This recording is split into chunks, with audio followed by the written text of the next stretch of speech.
Who's that? Imran. You all right? Not really. Someone put a pipe bomb through the Catflap. You're joking? Of course I'm joking. That's not funny. As if they've got a cat. Oh, Toya's got Catflap written all over her. Right, are you okay holding the fort for a bit? I just need to see my mum. I've got this Marianne Keyes book for her. It's the only one she's not read. Sure. Okay. Oh, do you mind pouring me a nice little drink when I get back? My pleasure. All right, see you, Mike. See ya. The talk of the street. Talk of the street. The talk of the street. Talk of the street. The talk of the street. Talk of the street. The talk of the street. Talk of the street.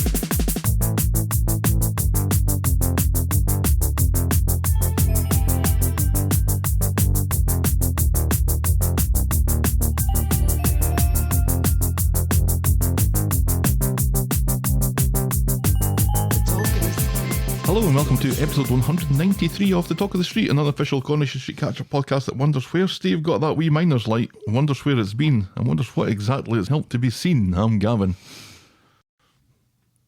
Flick on the light. I'm going in. And I love you for 10 long years. 10 long years. It's actually been more than 10 years. Well, yes. So- But this week is the anniversary of our engagement. Right. 10 years ago, a couple of days ago, ish, I walked into the baggage claim of Logan International Airport. Get yourself something to eat, listeners. This will take a while. And there you were, down on one knee, in the baggage claim of Logan International Airport, Boston, Massachusetts. Carousel A. You were late. It's because of my mother. My mother was driving because I couldn't drive at the time because I just had surgery. Was your mother driving to the wrong airport? That's how I kind of remember it. Or she'd forgotten how to get to Boston. She'd forgotten how to get to Boston. She'd gone on the wrong interstate or something. Yeah. Yeah. And I was very mad at her. Yeah, that was good fun. Yes. Sitting about for an hour. On one knee. Yeah, I was getting a little bit cramp. getting a little bit stiff there. Surrounded by... I think most of my bad back problems probably relate to that now. You should sue my mother. Right. Again. Surrounded by cheering, applauding strangers. Yeah, we got a wee round of applause, which Yeah. is nice. Yeah, it was like a rom-com. I don't know if I'd applaud someone that was doing that. I don't think I would. But Yeah, on the Americans whole... for you, right? On the whole, I'm not a huge fan of, public engagement offers. Right. Like on the Jumbotron sort of thing. Yeah, it has that little kind of bit of cheesiness to it Right. that I don't think I appreciated at the time. Yeah. However, I feel like ours worked because that's kind of where we met with Logan Airport. Right. where we spoke to one another face to face for the first time. Right. Was Logan International Airport, Boston, Massachusetts. It was an important place. Airports are important places for things like that. Yes. And particularly for us. Yes. So, yeah, it was... It was an appropriate place. It made sense. Yes. Whether I would want to watch someone else do it, yeah, it's debatable. But hey, it all worked out in the end. It did. We got a yes. And here we are, 10 years Which is later. just as well, because you Doing a helped me pick the podcast. ring, so... But yes, here we are. Some 10 years later. 10 years? 10 years. So much has happened in those 10 years. I know. Can't think of anything right now, but I'm sure you're right. Oh, we lived through a pandemic. Well, we're still living through a pandemic. we're attempting to. I got cancer. Yeah, Your mum died. yeah. I'm sure good things happened. Is that we moved to Michigan? I've had approximately 100 haircuts. Many self-administered. Yeah, that's right. I was still officially living in Scotland and just British. Yes. Yes, you became an American citizen And I was in showing those off 10 years. my 2 passports yesterday, which I carry about with me in my man bag. Yes. So we got talking at work, and this is the closest I'm going to be to Jimmy Bond by bringing out 2 passports. Ooh, fancy. Which is still quite fancy. One of them's expired though. I've never got that. My British one, or my European one, renewed. No. It expired, I think, last year. This is fascinating. Yes, it is fascinating. Shall we preamble with you? Yes, please. Give us some of that engaging Corrie news. Oh, well done.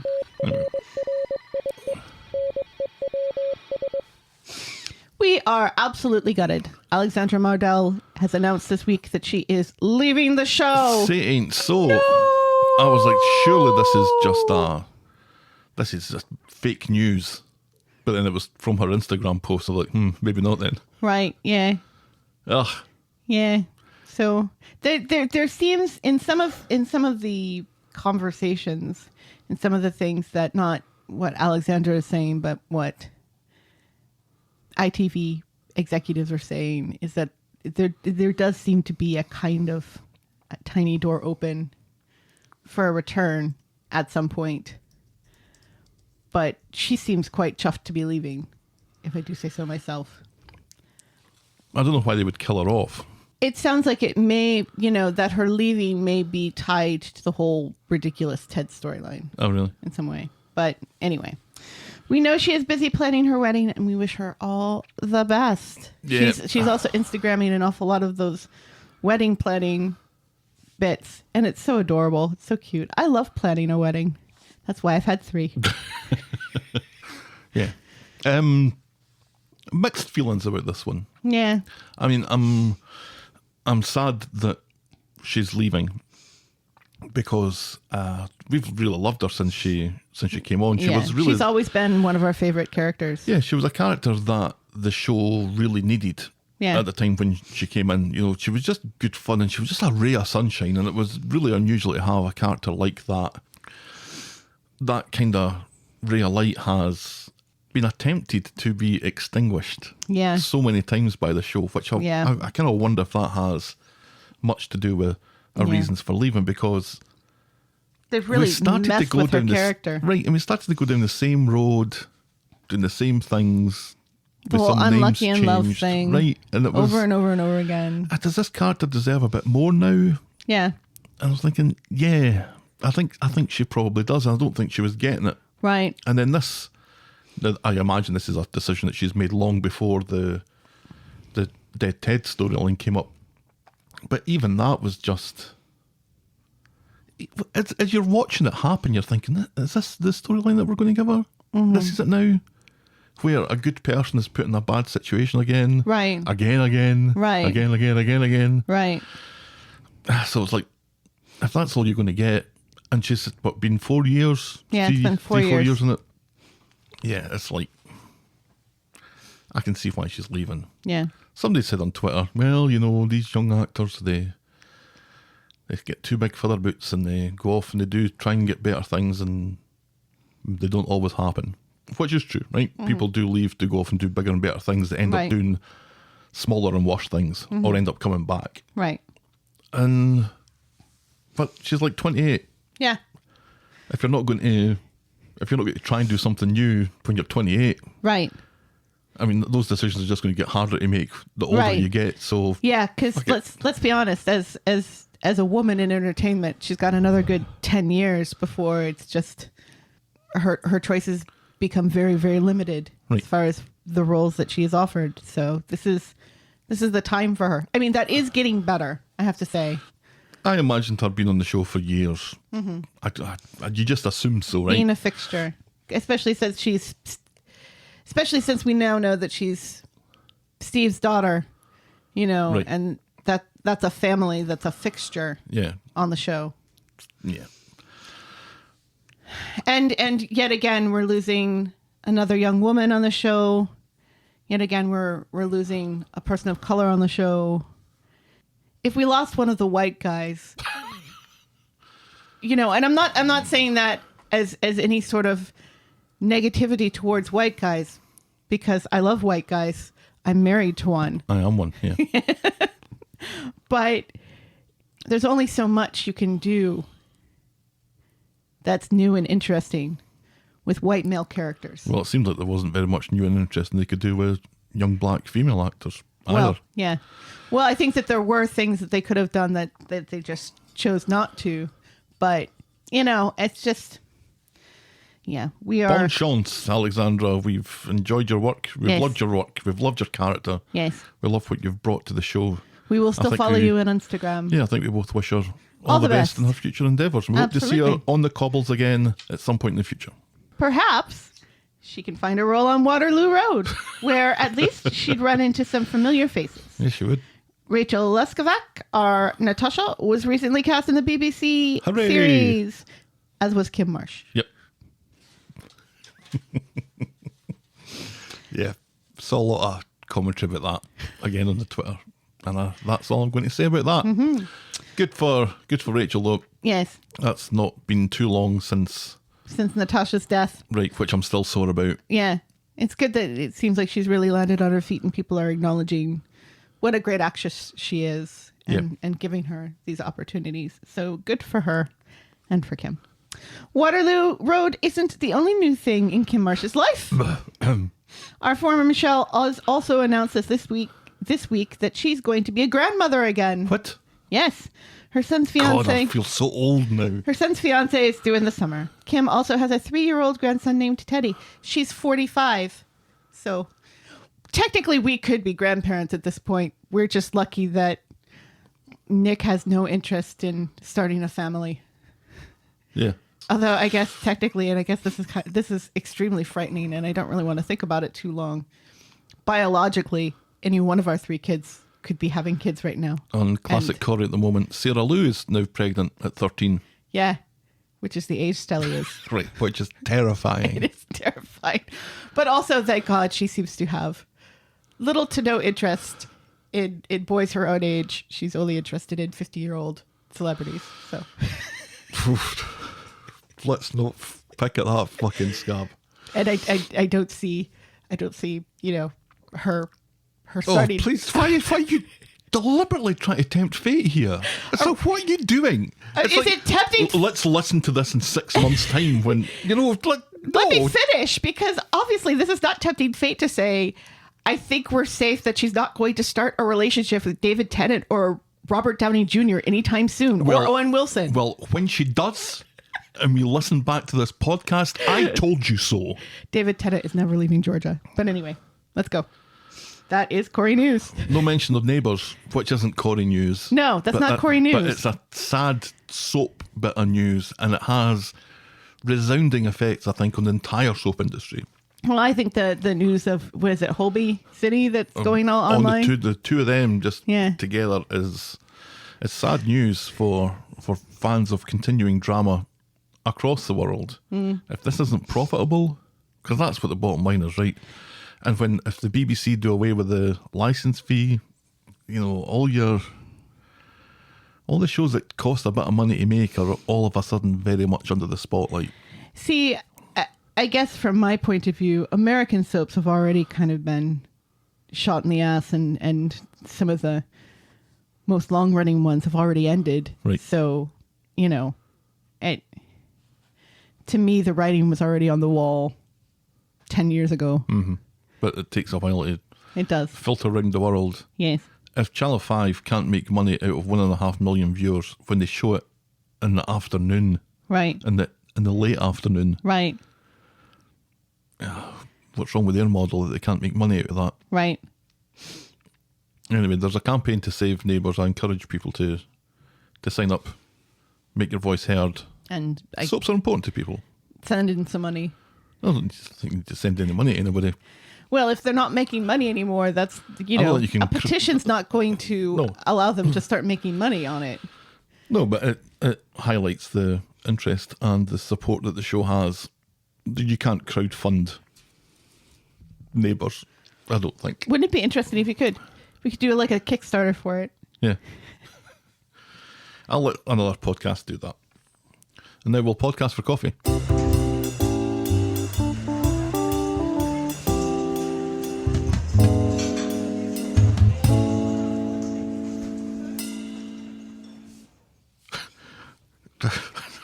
As I was trying to think, how am I going to express this? I had the phrase, we're still supping at the teat of Mark from the Dales from last week. So Please don't say that. That's not a great thing to say. It's not a great thing to say. So thankfully, I'm not saying that. But what I'm saying is that we don't have any new coffees this week. But we do have the coffee money from last week, which is what is paying for my coffee, which is in our what would you call that? Our banner mug. Our big face mug. Big face mug, which is now available on teespring.com/the talk of the street. Yes, if you want to have my face and Helen's on your You can morning buy a coffee. mug with our faces on it. Right. I think it's a good mug. I keep on forgetting when I'm in video conferences that I'm drinking from it. I'm drinking from a why mug is- with my face on Why it. is Gavin drinking from his own? Anyway. And I'm using my I Turtley Love You turtle-shaped coffee mug again, which you think would be good for soup. It is a good soup mug. If you want to buy us next week's coffee, if you think what we do is worth $5 every now and again, Yes. you can buy us a coffee by going to ko-fi.com. That's ko-fi.com/the talk of the street, and we will be very appreciative. Thank you very Forever much. in your debt. Absolutely. Let's talk about YouTubes now.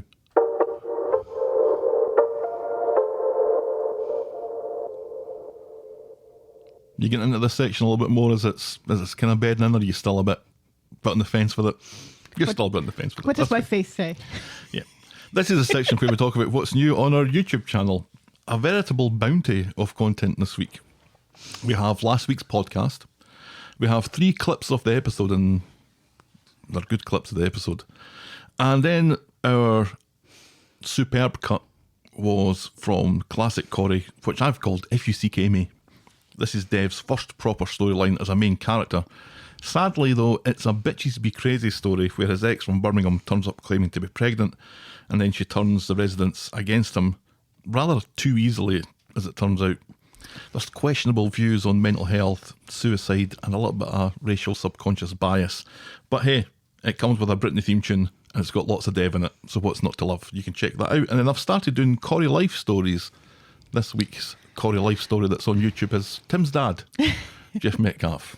The life and times of Jeff Metcalf are chronicled to the atomic level in Corrie life story, so feel free to check that out. You can get to our channel by heading to youtube.com/the talk of the street podcast. Please like, subscribe, smash that subscribe button, and then, I don't know, tickle the notification bell. And now this.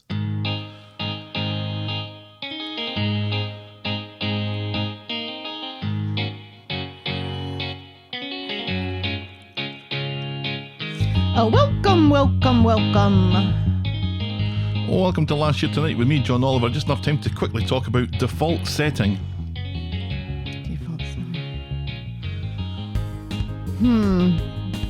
I got nothing. Do you know, I like how you don't cheat. This would be very easy for you to figure out. You've got a week to listen to the first 30 seconds of this podcast from last year. Let me in on you. And you clearly don't do that. And let me in, And it's let me good that let you you don't in on a little secret. Good that you don't cheat. I don't fucking care. No, you don't. This was Sarah. I mean, that's right. This was Sarah describing David's rude and insensitive attitude to Gail ahead of Gay Ted's funeral. Oh, that's right. His default setting. That was the Ted that was dead last year. Mm-hmm. Last year's dead Ted. Yes, last year's dead Ted. I was Gavin, and you were tired of the snow. I don't mind it now.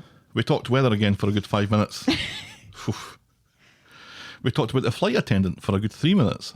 Oh yeah, We talked Golden Globes for another 4 minutes. because we didn't have a separate podcast to do that on at this point last year. Yeah, that's coming up for 6 months that we've been doing that. Wow. What? The List podcast. Yes. Our pop culture and stroll through the Rolling Stones' best 500 songs of all time. Yes. Yeah. So I listened to the full episode last year's full episode, which I don't normally do. I just normally listen to the first 10 minutes of it, and I get the gist, and I've got my notes from Right. last year there. yeah. But I was in the car, I was driving to work, my phone was in my pocket, I couldn't be bothered going through 3 levels of clothes to get to it. So I just ended up listening to the whole of last year's show, and it's a hoot. It's a hoot and a half. Is it a hoot and a half? It's worth listening to. Not so much the preamble bit where we're a little bit snippy with each other, which I don't know if was for comedy or was just we were just kind of snippy with each other. Yes. But it's the week that we sent off Tyrone Shut across the ocean. Oh, that's right. So there's lots of fun bits and pieces in last year's episode. Not so much this year. It may not last forever, but Gail's name being on the deeds for number 8 is fantastic enough for us to ignore the speed at which the deal went through. Shona is thrilled at the idea of David the human eating David the dog's food. Johnny spends most of the week loudly announcing his hallucinations to disinterested prisoners.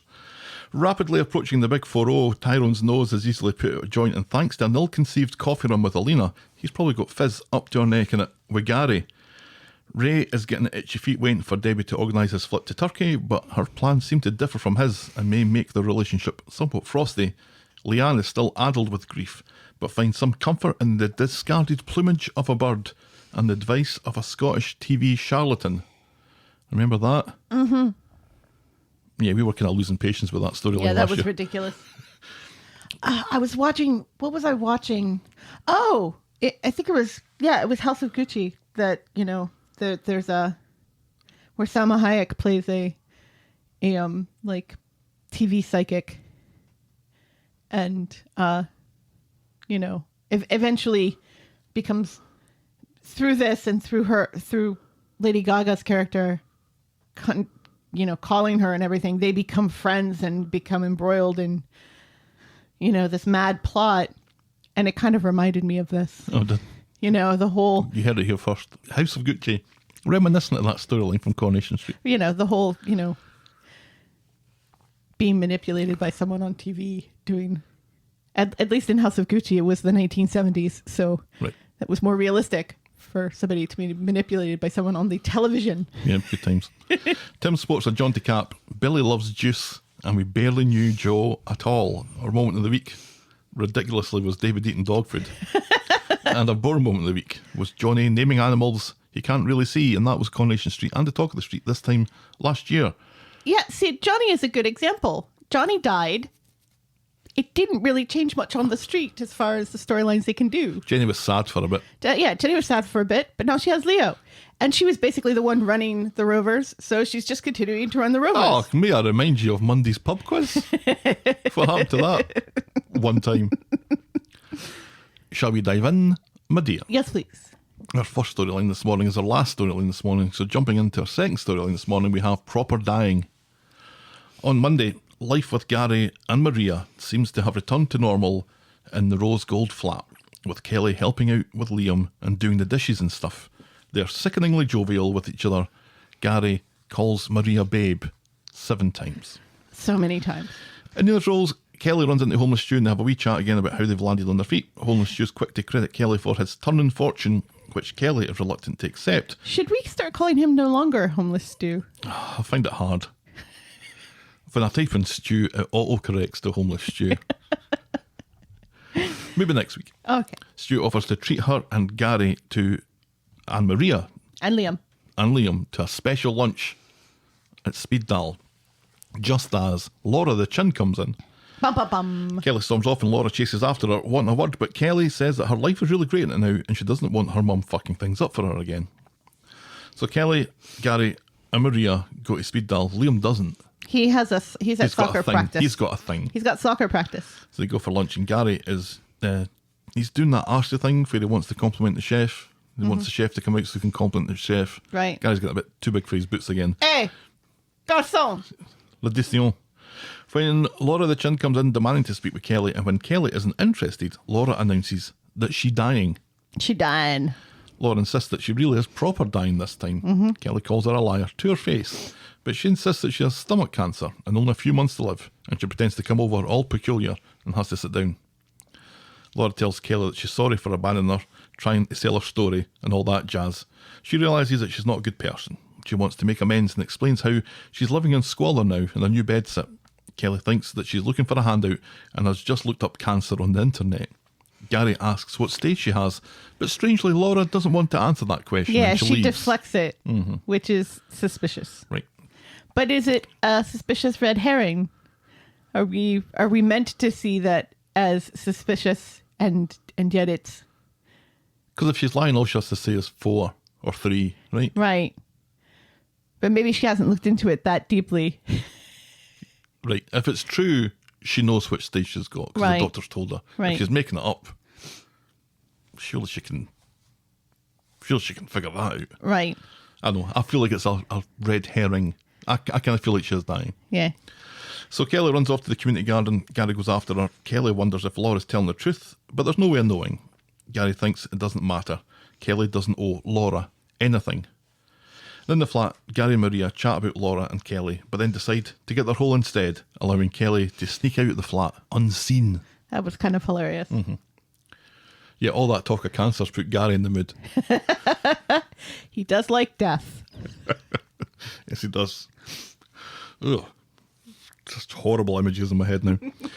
On Wednesday, at the Rose Gold flat, Kelly is feigning a migraine to skip school while Gary and Maria leave for work. And on the street, Gary bumps into pointless Kirk, who has turned up this week to tell Gary that he saw Kelly wandering about outside last night because that's what two men would talk about.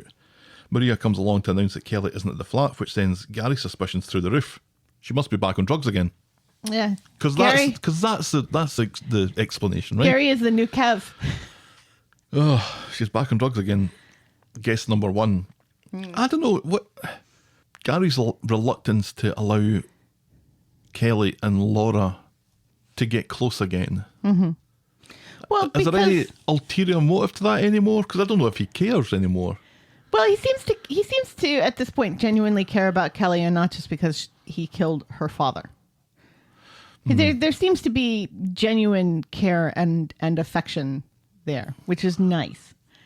And I think we've all seen Laura just really mess Kelly up, and Kelly's in a good place now, and I think he just doesn't want that to happen. I don't think he's thinking about the fact that maybe if the two of them get together again and compare notes, they'll realize that Kelly's dad is dead. Yeah, I can't remember even what I know that Kelly doesn't know anything.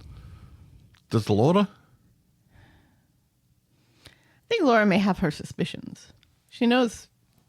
I can't remember. I don't know where we got to with that. It was so long ago. It was like 3 years ago. But Kelly isn't on drugs. She's round at Laura the Chin's, tidying up her flat so she can die with a shiny hob, but not like that. Kelly makes Laura lunch, which she doesn't eat. Kelly calls her a drama queen and she doesn't deserve all this attention. Laura wants to make sure Kelly knows how amazing she is. Eat then, says Kelly, who still doesn't seem too happy with this situation. No. And she's still tidying when Laura gets all maudlin about Kelly being her only achievement. Make the best of what you've got, Laura says as Kelly goes out for milk. And later, Kelly and Laura are having a friendly game of goldfish and chatting about how Laura is destined for the fires of hell. Seeming to enjoy that conversation, the two of them. Yes. So Kelly gets back home and has to face Gary's accusations of her renewed drug taking. Understandably, Kelly doesn't take too kindly to this and storms out of the room, which brings us to this week's hard debate.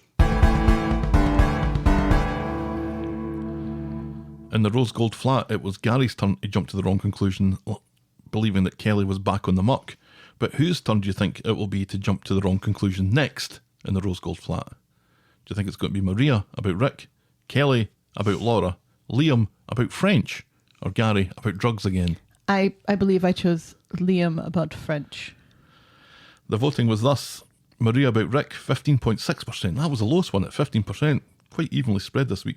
Gary about drugs, 17.8%. Liam about French, 31.1%. And Kelly about Laura, 35.6%. That's quite a nice evenly even distributed. spread. Yeah.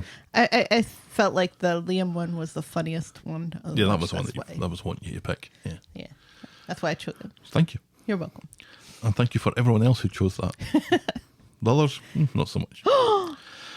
This seems to be just the ongoing part of this storyline, is people jumping to the wrong conclusions about things, Right. people hearing half conversations about things, people assuming that other people don't care for them, and Right. I don't know how many times Kelly's packed already, but she's Right, about yeah. to do it again. Right, yeah.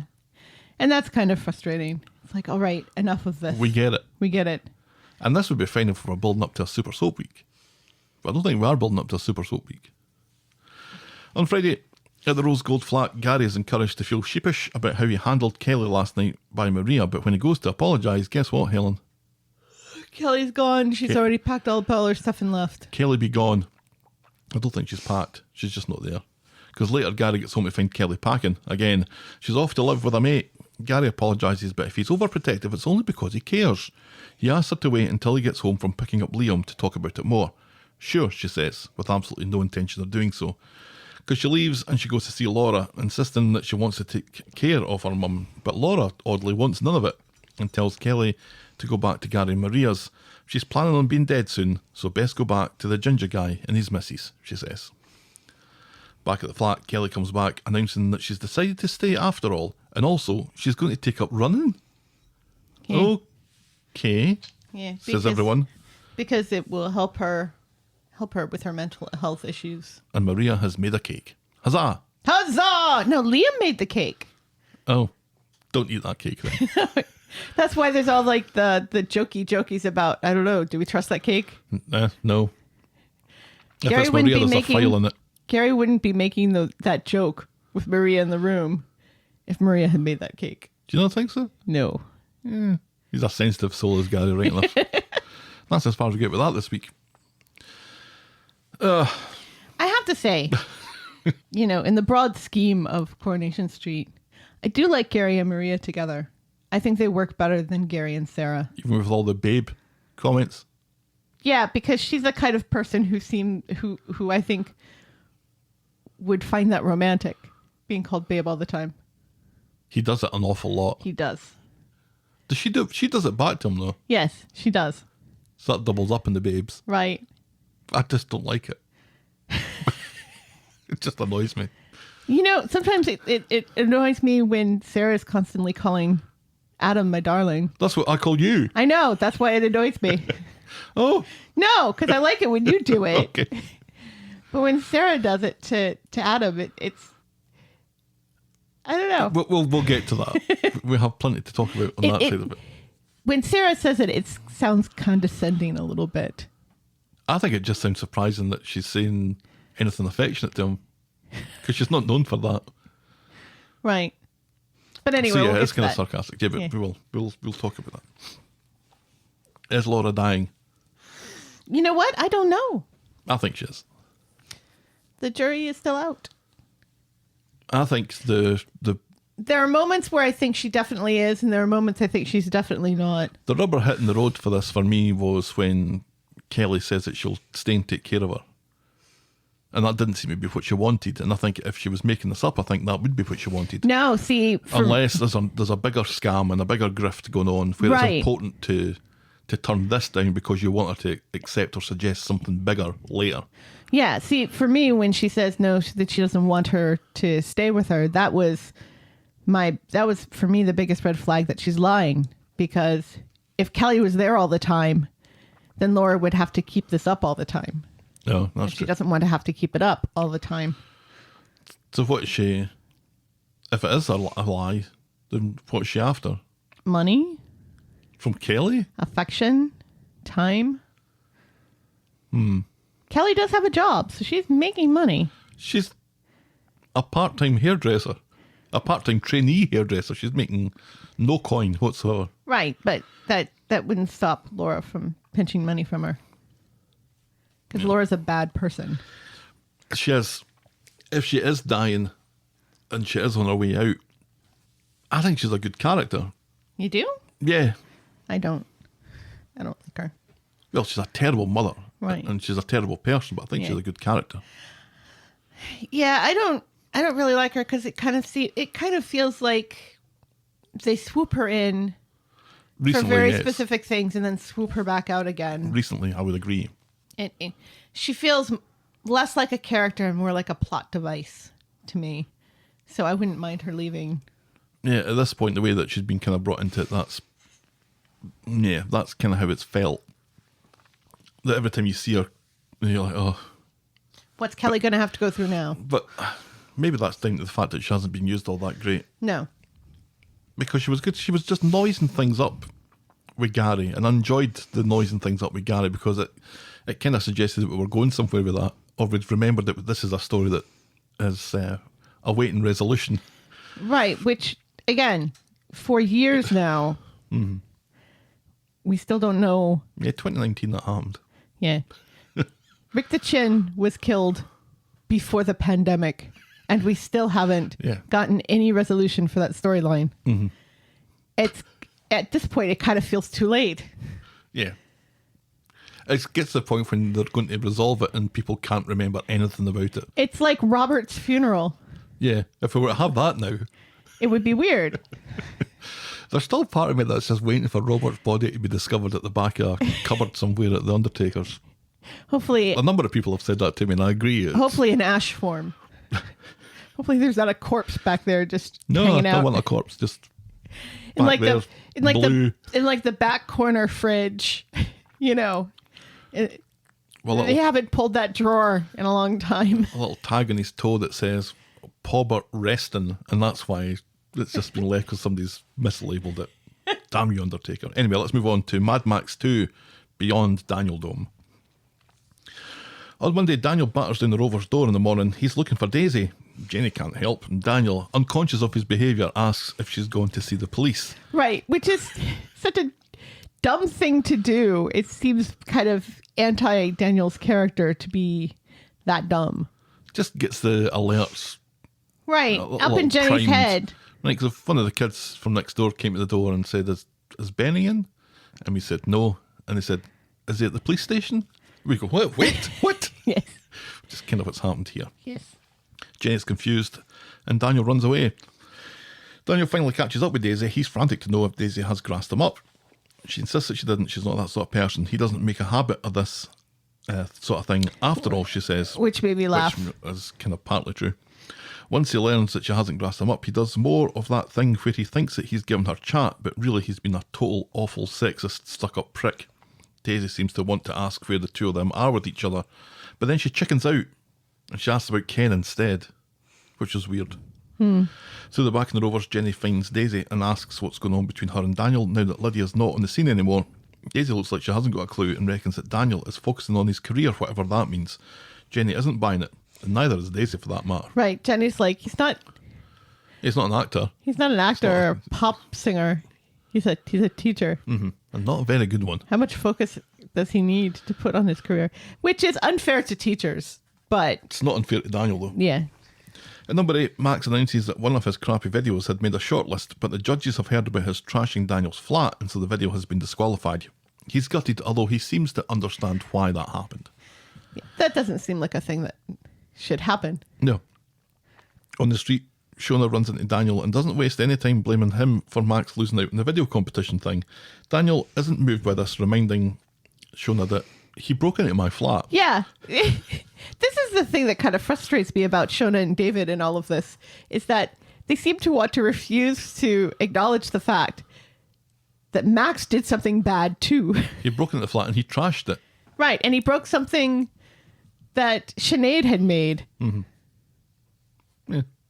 Has some value, let's say. Well, it has some major sentimental value to, Some to value. Daniel. Shona explains that she wouldn't rescue Daniel if he fell down a sinkhole. If the sinkhole at number 8 still exists, that's a very clear threat.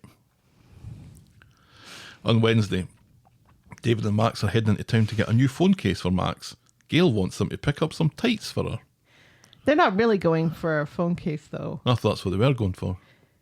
I thought they were going to talk to somebody about this whole film thing or something, and that the No. phone case was just a cover. No, You're making it a special event to go buy a phone case. they're going out for a phone case and then we want Gail to ask for tights. I think that's the whole point of that, is so Gail can ask for tights and we can laugh. Who even wears tights anymore? Gail. And Shona wants him to pick up milk. He tells Lots them both of milk picking up this week. to get to fuck. Shona thinks that this is just David trying to distract himself. Gail seems to be the only plat who thinks Max is getting what he deserves here Right. because he broke into Daniel's flat Right. and he trashed it. Right. Caused some damage to something vaguely sentimental. Right. Yeah. It showed us like, how dare you not be on Max's side on this? Then later, Gail is out shooting 3-pointers with Max and Lily. Nope. Later, Gail is out shooting 3-pointers with Harry and Lily.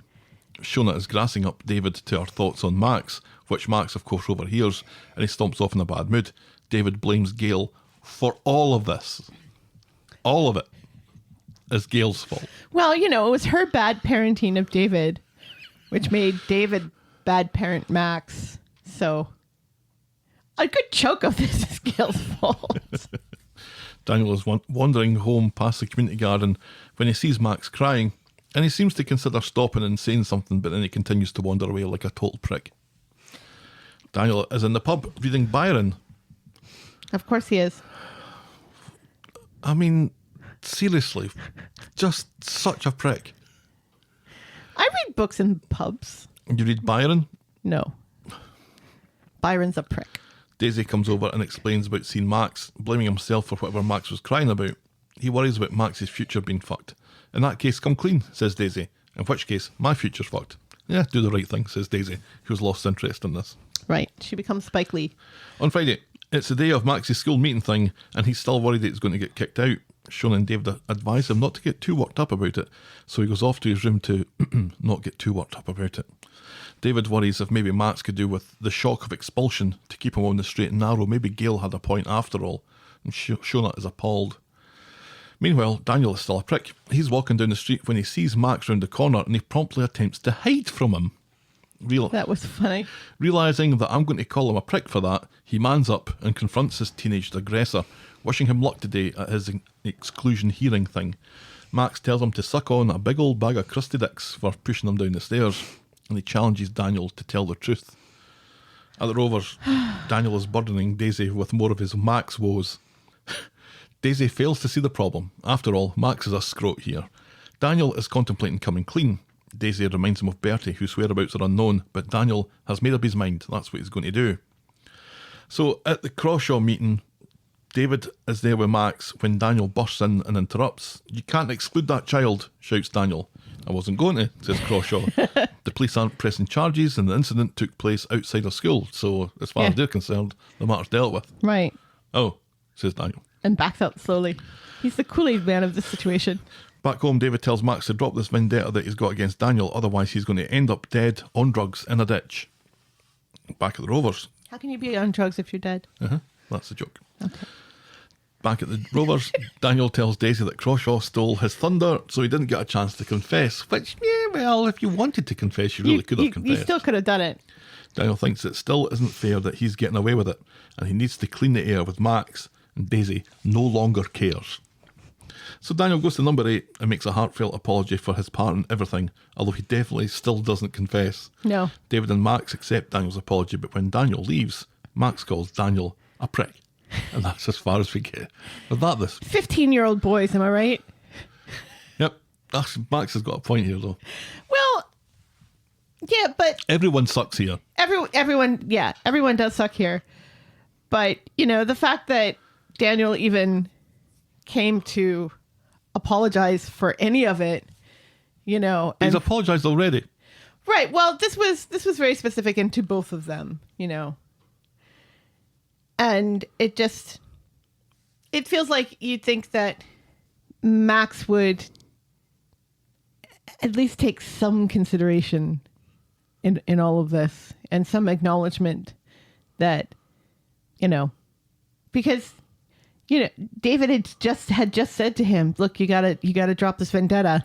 And it seems like the vendetta is not dropped, that he still has a bee in his bonnet. Yes, he does. And let's remember, the whole vendetta started because Daniel told him he needs to do his schoolwork, which is his job as a teacher. Yeah. That's how this all started, with Daniel doing his job properly and then slowly descending into not doing his job properly, and Max just happening to be around enough to catch Daniel being improper in situations that would make their relationship even worse. Can we have a quick game of good guy wank? No. Let's go through the characters of this story and decide if they're a good guy or a wank. They're all wanks. Daniel. Wank. Why? Because he can't admit that he pushed Max down the stairs. And also, he does the breakup with Lydia, and also the not being honest with Daisy about his feelings. And, still not really accepting that he was at fault with the whole summer thing, and still not, wanting to admit how wrong he was. And I think that's it. Max. Wank. Why? Because of the whole, accusing Daniel of doing something with Summer when he wouldn't care if it was a girl he didn't like, and he does like Summer. For just being a dick about his schoolwork and not getting his schoolwork done, and blaming the whole world for how unfair the whole world is that he has to do his schoolwork. For punching Daniel, for being such a dick about the whole upskirting thing, like it's not his problem because he doesn't wear a skirt, for just being a 15-year-old boy. As one walks by. Because they're all wanks. David. Oh, was I done with Max? Oh, sorry. Yeah, I think I'm done with Max. Well, no. For trashing Daniel's flat. There we go. Okay. For, for this reason that has very little to do with him. And if David's mad, David can handle it because David's an adult. Okay. David. Wank. Why? Not wanting to admit that his son is at fault. This is great. For any of this. For being... Taking it out on the teacher as well. Right, for taking it out on the teacher, for threatening the teacher. Which let's remember, he has said, I would like to hit you. He doesn't, but he is, for shouting at Daniel in the street publicly in front of other people. Another one for Daniel is telling David secrets. Right, but I didn't count that because he didn't know it was a secret. You still don't talk about that. Well, it made sense within the conversation. If Max hadn't said, yeah, I feel this personally, which is another reason why Max is a wank, is that he feels this whole, consent thing personally because he thinks everybody thinks he's a perv and is not really thinking about the fact of how this affects his school, his female schoolmates and everything. It's all about him because he's a 15-year-old boy. Shona. Wank. Why? Because like David, she's almost exclusively taking Max's side and, confronting Daniel and telling Daniel he's at fault for everything, when it was Max who broke into his flat and being far more supportive of David and Max than the old Shona would have been. Gail. Wank. Why? Because she wants her adult son to buy tights. And she complains about everything. Mrs. Crawshaw. Wank. Oh, why? Because it took a demonstration to get her to actually take the whole upskirting thing seriously. There we go. And we've proved it. Everyone is a wank here. Everyone sucks here. Everyone sucks here. Actually, the person who sucks probably the least is probably Gail. Lily. No, she definitely sucks. Lollipops don't count. That was fun. We should do that again. Our next storyline this morning is Nina in Space. We could have gone all day. From Asha. Yes. On Monday, at Nina's Rolls, Nina presents Asha with an apology breakfast. My ex was a cold-blooded killer. Kidnapping is a step up, says Asha. What? Too soon? Shall I skip my 9/11 stuff? Nina confirms that she's going to speak to a professional about her mental health. No, give us that 9/11 material after all. Asha and Nina drop in at Dev's, and he is fuming that Asha didn't go to Glasgow, and he doesn't exactly hide the fact that he blames Nina for Asha's sudden change of heart. Plus, he wants refunding for the train ticket. And then Dev goes through the back and leaves his store utterly unattended. Yeah. Later, Nina comes in to see Dev privately and admits to stopping Asha going to the open day. She explains about her anxiety problems that have kind of been manifest themselves since Seb died, and how she's going to get some help. Good, says Dev, because Asha loves you, but you can't stand in the way of someone living their best life, right. he says. So Asha goes to see Nina with ideas for a fancy dinner, but Nina thinks it might be for the best if they give each other some space. Asha deserves a break from her, and in all honesty, Asha thinks it might be for the best. Right. This is. I was shocked. This is just a testament to how bad Nina's mental health is that Asha agrees with her that they need some space. Mm-hmm. Because the last time Nina said to Asha that she needed a little space, Asha went off the deep end. Yeah, and started... Oh, did she start going out? No, that wasn't the point. She started going out with ITV Corrie again, was it? I think maybe it was. It was so long ago. It was along those lines, round about the same time, I think. Yeah.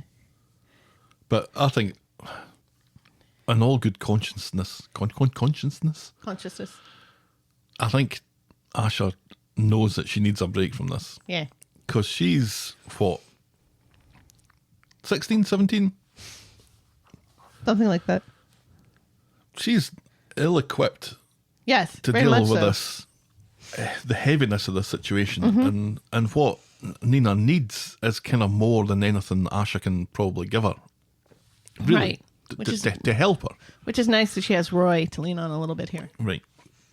On Wednesday, Nina's Rolls, Nina reveals to Roy that she has managed to snag an appointment with her GP today, and rather than tell Asha, Nina wants Roy to go with her.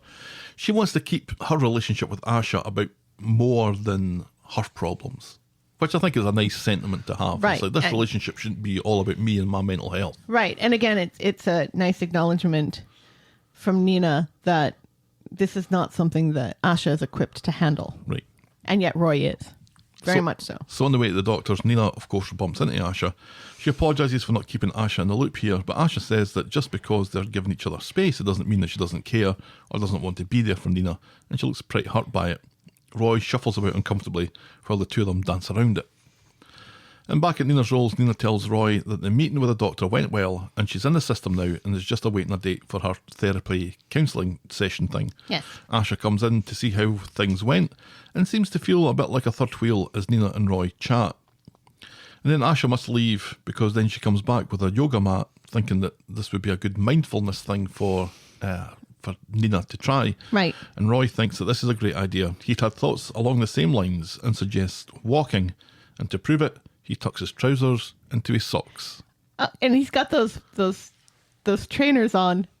And They're new trainers. Shiny new trainers, aren't they? no. No? He's had them since the 80s.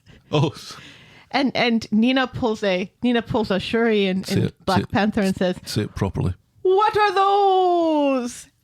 From the 1980s. Thank you very much. That's better. You got in the middle of my joke there, which is fine. You wouldn't have understood it anyway. No, I didn't. So, are we getting our old Nina back? I don't think that's the right question, because that's like saying that we're ever going to get the old anybody back. She's a different person because circumstances have made her a different person. This is true. I think we're going to get a better person now that she's admitted that this is a problem and will eventually get counseling. I think we'll get an even better Nina, which is something because Nina was pretty awesome to begin with. Yeah, like a lot of things, I think the recognition that there is a problem is obviously step one in doing something about it. I guess where I was going with the question was that she seems like she's gotten better already just by taking some positive steps. Yes. And that can happen, right? The Yes. fact that, if you realise that you're an alcoholic or you want to do something about it is That's step one. a positive step on the way Admit that you have a problem to getting better, right? and that there's nothing you can do about it Right. on your own. Yeah. So I'd started to get that already from the latter part of the week where Nina seemed to be just a little bit more settled within herself as she's having a talk and a kind of candid talk about how she's feeling to Roy. And she's lucky that she has Roy and for so many reasons, but there's hardly anything that Roy hasn't been through. Yeah. You're Absolutely. talking about acceptance and you're talking about grief and all those sort of things that Roy knows of what he speaks, and he manages to bring a kind of unemotional view to these situations while being emotionally invested in it. It's like obviously he loves Nina as his niece unconditionally, but still he's able to take a step back from that and approach it in a methodical and Yes. in a calculated way, and I mean calculated in a positive. Yeah. That's the way he expresses love, Right. which is good. Yeah. I don't know about her and Asha though. I don't know how much. We get to see them actually kiss this week. That was nice. Have we seen that before? No. We've just seen them moving kind of creepily together. Together, right. And then and it cuts away. God, you can't have lesbians. Well, no, because it was I know. a freaking I pandemic. know. But also you can't have lesbians. Right. We have lesbians! Well, they're not lesbians. They're bisexual. Although none of the girls on the street like to use labels, as we learn later on in the Amy storyline. Yeah. But Asha, I think, was the first person who said she doesn't like to use labels. She said that to Dev. who Yeah. didn't know if lesbians were still a thing.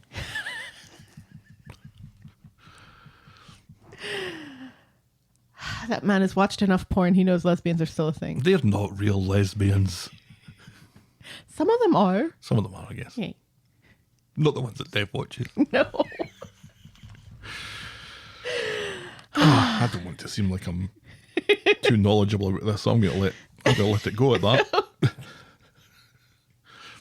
Tucking the socks into the trousers was a nice little, move. Because he's standing up to fix something, and that's when we get to see the trainers.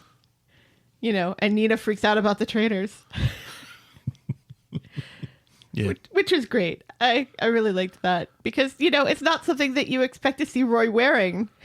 No, I remember tucking my trousers into my socks any time that I rode my bike because I think it was my granddad that put the fear of death into me that if my trousers get caught up in the chain, I could fall off my bike and die. Right.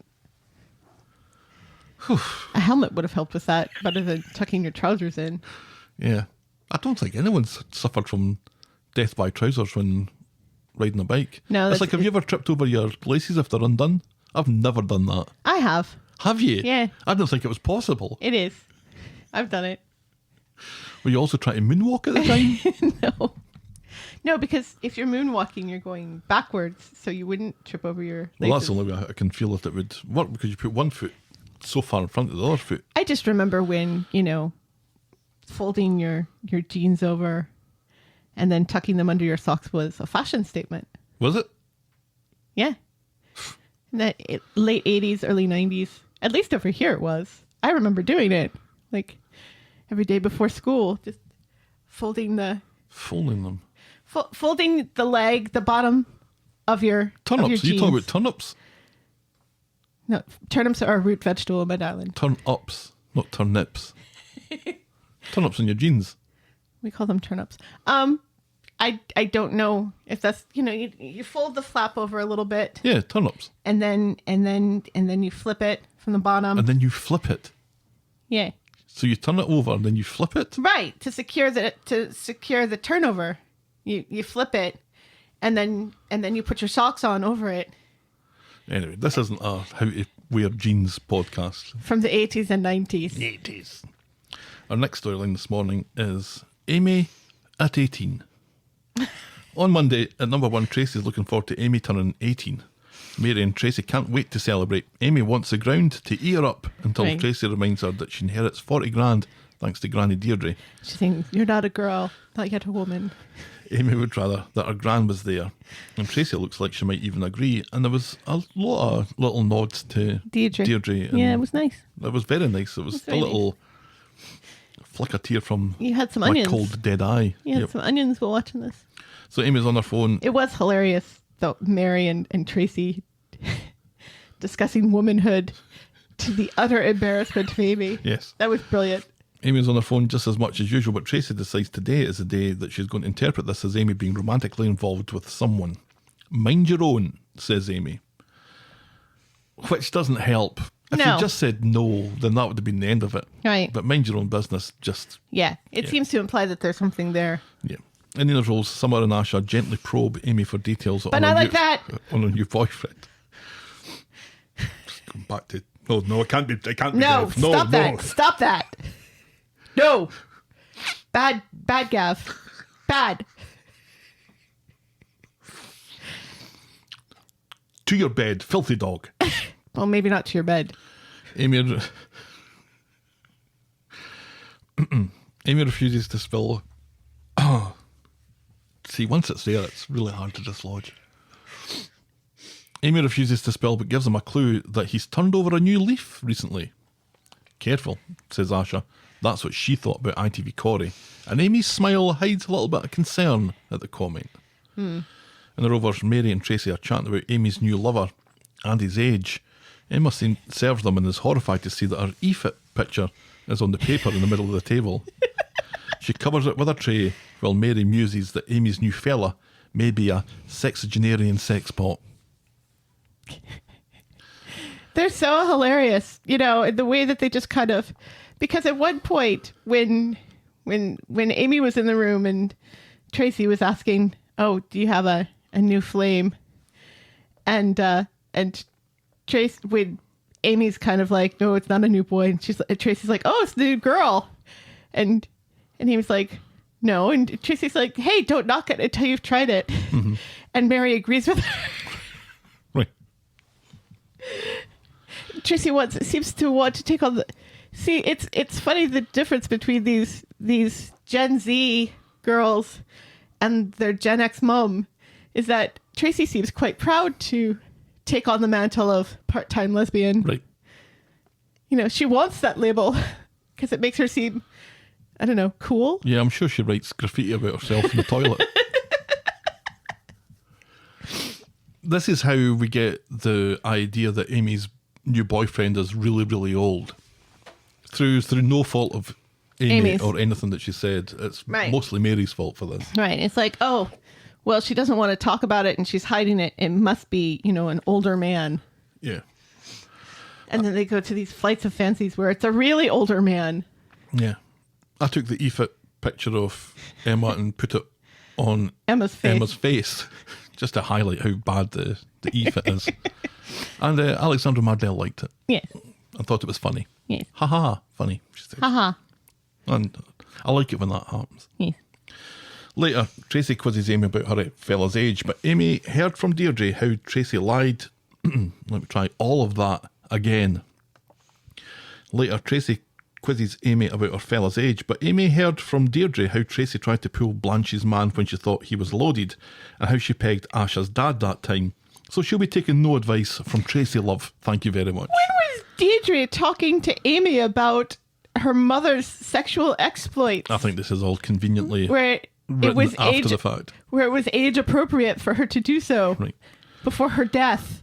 Yeah. Never. In Nina's roles, Emma meets Amy for a chat. Amy sees right through this and accuses Tracy of setting her up to get the gossip. Emma doesn't want what happened to her because a Curtis happened to Amy. I think those sets of circumstances are very unlikely to play out again so soon. No, it's more likely the whole Asha scenario about watch out when a guy says that he's changed. Right. He hasn't really changed and he's going to kill your ex-girlfriend's boyfriend. Yeah. On Wednesday at number 1, it's Amy's 18th and she gets lots of lovely gifts. Tracy spots Amy sporting a new bracelet and suspects it came from Loverboy, but she insists it was from Summer and Asha. Steve and Tracy pretend that they have to work late, so won't be able to celebrate until the weekend. Wink, wink. Nudge, nudge. Amy doesn't pick up on this. In Nina's roles, Summer and Asha have actually bought Amy earrings. Amy tells them if anyone asks, it was a bracelet. Summer and Asha suspect that this is bloke related, but Amy refuses to spill any further beans on the matter, and Asha starts to think that Amy is in a throuple. I blame us for that.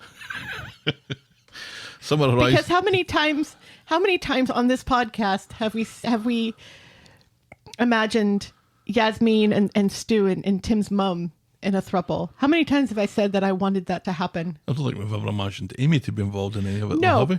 But we put the word throuple in their minds. I'm taking credit for that. Oh, sure.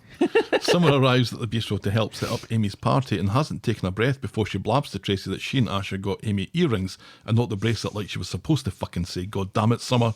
Seriously. Tracy doesn't have time to react too badly. She and Steve have to nip home to get the big one and the big 8 or something. The cake that Emma made. Because remember, Emma made that cake and the candles, the store was out of 8s, so she bought 2 zeros and stuck them together, which was cute. Outside, Steve is confused when the door is on the chain.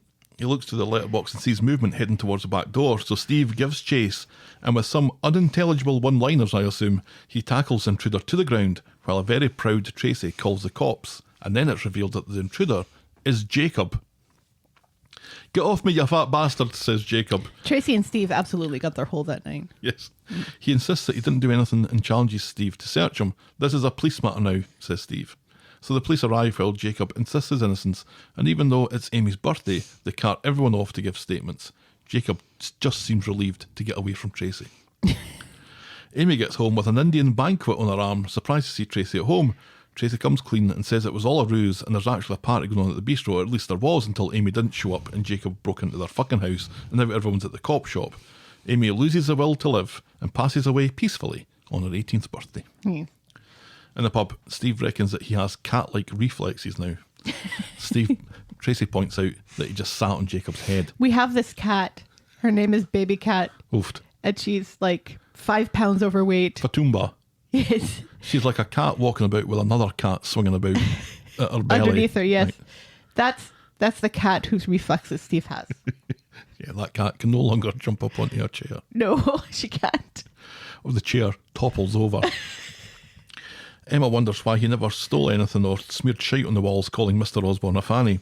Steve and Tracy still seem convinced that Amy's new fancy man is a geriatric, and now Steve wonders why Amy brought home all that Indian food when she thought everyone was working. Drink up, he says to Tracy. So Steve and Tracy get home just as Amy is sneaking out. She says she's off to the pub to buy herself a drink, and Steve and Tracy can fucking do one, they're not invited. But Amy doesn't go for a drink. She goes to the police station to spring Jacob, and they share a smooch.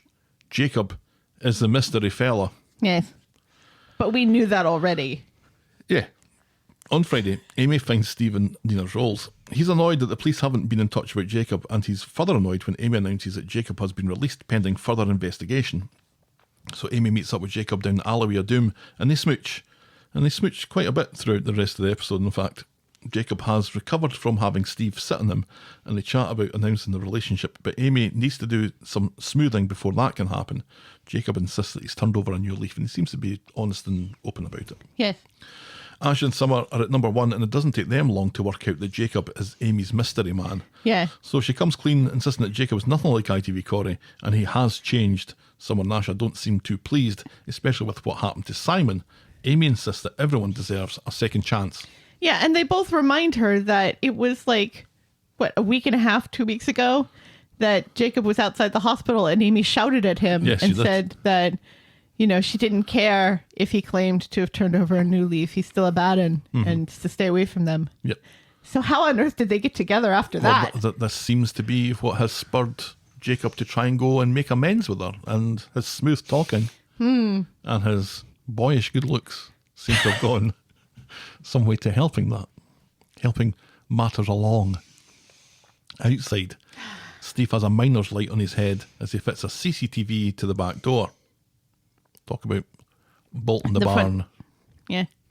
Amy is unimpressed, but Steve thinks this will stop people like Jacob from breaking in and killing everyone and smearing Mr. Osborne as a fanny on the wall in Amy's blood.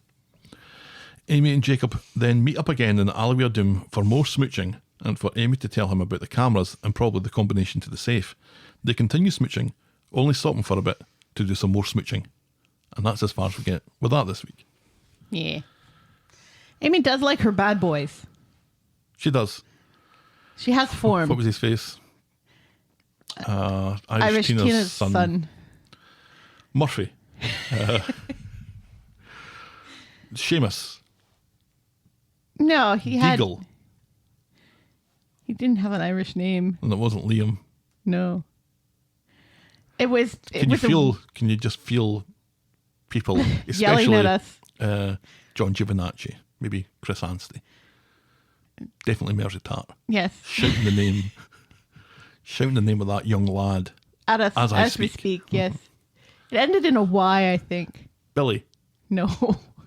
Dobby. Yes, it was Dobby. His name was Dobby. He was a house elf. Irish Tina had a relationship. Has given Dobby a sock. Robert has given Dobby a sock. Dobby is free. You will not hurt Harry Potter. Or Irish Tina. This is all the more hilarious because our dog is named Dobby. Mm-hmm. Oh, this is hilarious. This was an actual plot point. And I have a Dobby doll upstairs.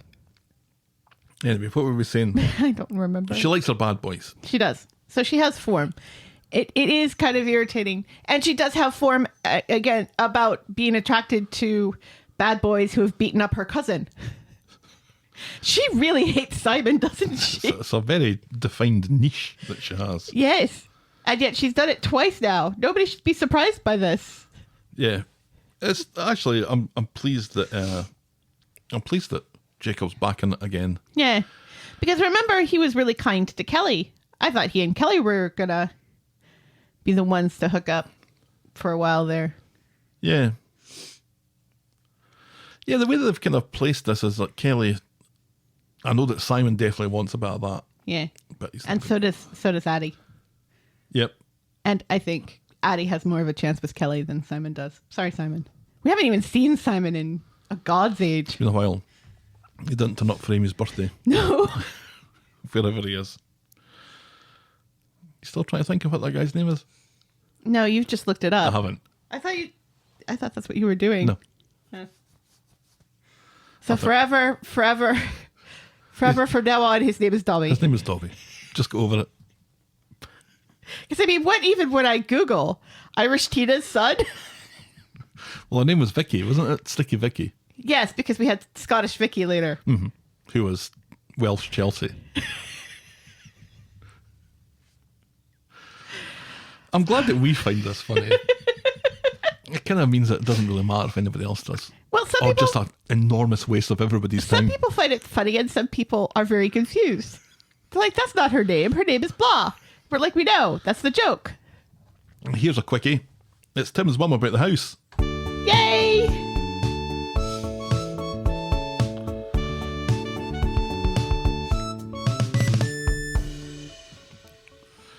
I get to do my little Tim's mum about the house dance that no one will ever see but you. I'll play the drums. I'm too busy playing drums to see what you're doing.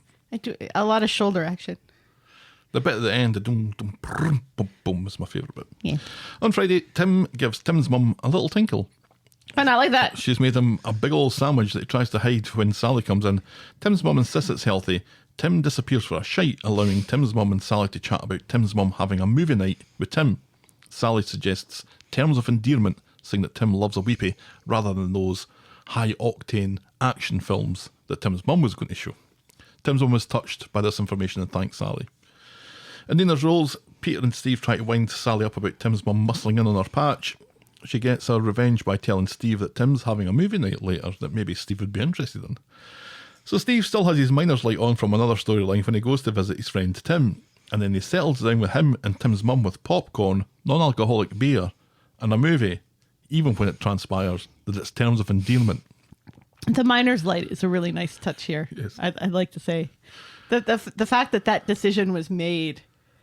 I also I really love like it. that Steve seems to watch a movie whilst clutching a cushion. Yeah. Well, That's a nice. sad movie. I do that sometimes. That's just a nice touch. Yeah. So later, at the end of the movie, Tim's mum, Tim and Steve are all in bits. They are. So cute. Steve tells Tim that he loves him as he leaves. I love you too, you big bear, says Tim. And I'm just reminded of you and Stoobs My during friend that. Stoobs, my colleague, my Yes. big bear. Yes. Sally comes in as Steve leaves, incredulous that terms of endearment has been a hit. Steel Magnolias next, says Tim's mum. Oh, pig's tits, says Sally. And Tim says, yeah, put it on. I like a little Dolly Parton. And that's all that happens in that storyline this week. And Sally admits that she's a bad person. Yeah, and Tim's confused as to why. And she said, oh, because I forgot to pick up milk. Right. Yeah. But she Yet thinks- another storyline where picking up milk is a plot. But she feels like she's a bad person because she tried to ruin movie night and instead made it better. Yep. Although I feel like they'd all be really emotional and tearing up at the end of a Fast and the Furious movie too, because family. Oh, I've never watched one of them. No, the closest we've ever gotten is that one with The Rock and Calvin and Hobbes, or whatever it was called. Hobbs and Shaw. Black and Decker. The Rock and Jason Statham. Jason Statham. Because we like The Rock and Jason Statham. We did like that movie though. I like Dwayne The I've Rock seen that Johnson. movie twice now. No. I saw it in the theater because I love my children. I didn't. No, you weren't there. I think you were going to see a horror movie at the time. Oh, was that The Evil Dead? And No, I don't think that ties in. and I think Or it was was it first Halloween? And I think Halloween? it was just Benny. I think Stelly was at a friend's house and it was just me and Benny. Anyway. Or no, I'm thinking about Anyway. that movie with The Rock and Kevin Hart. This is what we want Which is a good from movie. a Tim recuperating storyline. Yes. Just a little vignette, basically. And A Steve little wearing... soft, funny story with Steve clutching a pillow and wearing a miner's Yeah, light. that's all we need. Yeah. 4 scenes, that's all we need from that. Yeah. It was lovely. Yeah. And it was And nice Sally to see getting her comeuppance. Tim and Steve together again for... Yay. I mean, I still fondly remember that time that they wrapped tape around one another and pretended to be velociraptors. they've Good. also hit each other whilst wearing bubble wrap, haven't they? Probably. I just remember the velociraptor thing because it was so hilarious. The thing that I remember about the two of them is when they broke into Duncan's office All right. with the Sally storyline when just before she went to jail. And they were hilarious. Wouldn't they pretend to be cleaners or something? Yeah. But they had no cleaning supplies with them. Right. Right. Right. They were like John Bradley in that awful movie we saw last week. When he broke into that professor's office to contact NASA. Yeah. Less said about that, the better. Poor John Bradley. Oh, well. No, I really enjoyed this. It was nice to see them all together. Tim's mum not being quite so annoying. Right. Tim's mum looking like she's grateful for Sally. Sally still is not happy No. about this situation. And But at least it seems like she's kind of acknowledging the fact that she's being a bitch about it. she was diplomatic about it when she was talking to Peter and Steve in the cafe about it. You know, we will miss her when she's gone, she said, which was Right. kind of loaded, isn't it? Yes. And they knew it was loaded. That's why they kept giving her a hard time. There was a little wink that Peter gave to Steve Yeah. that I absolutely adored. Right. It was so playful, but it was really sort of blink and you miss it. But just that, we're going to have a little bit of fun here, you and I. Right. I really appreciate Yeah, some that. gentle ribbing. And But not you know, like that. this is kind of okay. This is the kind of like the you know, the interactions and the that you want from people on the street who may not necessarily always be in one another's storylines. It's kind of just bumping into one another at Roy's and, you know, giving each other a hard time and asking about family and stuff that seems much more relatable Right. than I agree. plotting to murder people. Yeah. Relatable doesn't really come into our final storyline. No, today. it really doesn't. Again, and neither does believable. Into Jeremy Bremner must be stopped. On Monday, Sarah's still sore about Adam missing her birthday breakfast and birthday dinner yesterday, thanks to Daniel and Lydia getting in his way. Adam points this out, and it seems that Sarah may be thawing on the matter. You know, he was just doing what he thought was right with her friend and Right. his uncle. Right. Yeah, you had to stop and think about that for a second, did you? Yeah. Yeah, and he rightly points out to her, he's like, look, you've always said if I see a woman in trouble, I should help her. She's like, oh, damn it. At the factory, Lydia appears with pain au chocolat to apologise for being drunk at Adam for 30 seconds the other day. I've trained him well, says Sarah. We need to go back to... The last time they mentioned pain au chocolat, you got some pain au chocolat and they went down very well. Yeah, we need to go back to Costco and get some more pain au chocolat. Lydia insists that she's better off without Daniel, who managed to suck the joy out of every situation. And we've been saying that for years. At the law office, Adam is preparing for a meeting with a new client when Imran comes in and asks when he last saw his car. Last night, says Adam. Yeah, you might want to have a look at your car, says Imran. So Adam goes to see his car and someone has panned in the windscreen. Summer? Someone has panned in the windscreen? It sounded like that's what you said. I think you said someone, but Someone. it sounded like summer. Maybe someone did do it. Maybe. Fucking summer, I'm telling you. Maybe now she's got a crush on Adam and no longer on Daniel. Sarah gets wind of the car situation. Adam is sure that Jeremy Bremner is to blame for this, and despite Sarah's pleas, he heads off to sort this out once and for all. So Adam finds Mr. Bremner down a dodgy dead end with what looks like a lot of stolen gear out the back of a van. Every time they say Jeremy Bremner, I get a picture of Jeremy Renner in my head. I get a picture of Locke from Lost. That's weird, because at least Jeremy Renner, his name rhymes with Jeremy Bremner. Locke, spoiler alert for Lost, Locke dies and his body is flown back under the name, I'm sure it's either Jeremy B something. I think it might be Bremner. Anyway. Mine's more exciting because it's like Adam has a vendetta against Hawkeye. Adam would win. Adam admits to keying Adam's car. Bremner admits to keying Adam's car but insists that he had nothing to do with nothing else. Adam says he won't be intimidated and then is immediately intimidated by three large bald men. You ain't heard the last of this. Why must they always be bald? Back in the law office, Sarah is worried that Adam is on drugs and dead in a ditch, and she's lumbered with paying for the warranty on that fucking oven. Imran reckons that Adam will be fine, and then in comes Adam. Fine. Yes. He reckons that that'll be the last that they hear of Mr. Jeremy Bremner, and then the fancy new client comes in who looks like he's been sleeping in his car. Sarah is back at work sitting with Claudia. Sarah is back at work sitting with Carla and Lydia. Carla plus Lydia equals Claudia. Yes. Explaining how concerned she is about this Jeremy character looking for more revenge. Lydia is worried too that Adam will just provoke the situation We'll see, says Sarah, while Lydia looks on shiftily.